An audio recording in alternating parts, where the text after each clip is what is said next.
একটা পূর্ণবয়স্ক প্রাপ্ত মানুষকে কিন্তু রেগুলার পার ডে জল খাওয়া উচিত কিন্তু 3 থেকে 4 লিটার। তার বেশি হলেও তখন কিছু কিছু মানুষের ক্ষেত্রে প্রবলেম হয়ে যায়। এবার এই যে 3 থেকে 4 লিটার যে জলটা আমরা পান করলাম, সেটা কি গোটাটাই কিন্তু আমাদের শরীরে কাজে লাগলো না।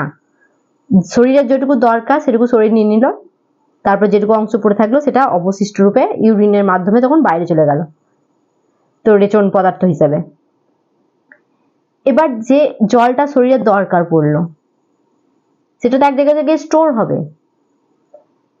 তো আমাদের শরীরের যে ছোট ছোট সেলগুলো আছে তার মধ্যে একটা অংশ হচ্ছে ভ্যাকুয়েল, সেখানে জল স্টোর হয়ে থাকে।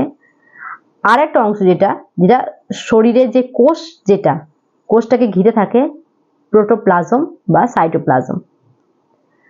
তো প্রোটোপ্লাজম বা সাইটোপ্লাজম যেটা জলের লিকুইড টাইপের একটা অংশ থাকে, যাতে প্রত্যেকটা কোষ যাতে একে অপরের সাথে সেটে না থাকে সেই কারণে।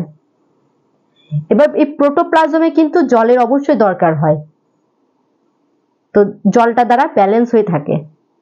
এবার সেখানে যদি জলের কমি হয়, সেখানে যদি জলের অভাব হয়, প্রচুর প্রবলেম হতে পারে।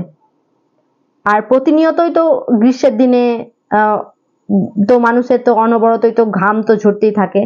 এছাড়া অনেক মানুষের কিন্তু ঘাম অর্থাৎ রেচন পদার্থ হিসেবে ঘাম কিন্তু বের হয়, তো জলের তো একটা অভাব তো হবেই। তো সেই কারণে আমাদের ওই প্রোটোপ্লাজম যেটা আছে, তো প্রোটোপ্লাজমে কিন্তু জলের অভাব রাখা যাবে না। 1% যদি জলের কম হয়, 1%, তাহলে কিন্তু আমাদের সঙ্গে সঙ্গে পিপাসা পায়। এবার সেটা 1%-এর জায়গায় যদি 3-4% যদি কম হয় জল যদি প্রোটোপ্লাজম থেকে 3-4% যদি কম থাকে, তাহলে কিন্তু ডায়রিয়া হয়ে যাবে। তখন সেক্ষেত্রে বারবার তাকে জল খাওয়াতে হবে।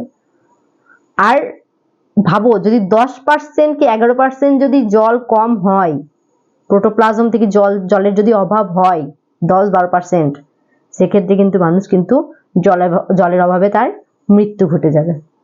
কারণ প্রোটোপ্লাজমে ভূমিকা এতটাই গুরুত্বপূর্ণ, তাই সেখানে জল কিন্তু অবশ্যই পরিপূর্ণ থাকা উচিত। তাই 3 থেকে 4 লিটার জল কিন্তু রেগুলার আমাদের পান করাটা আবশ্যক।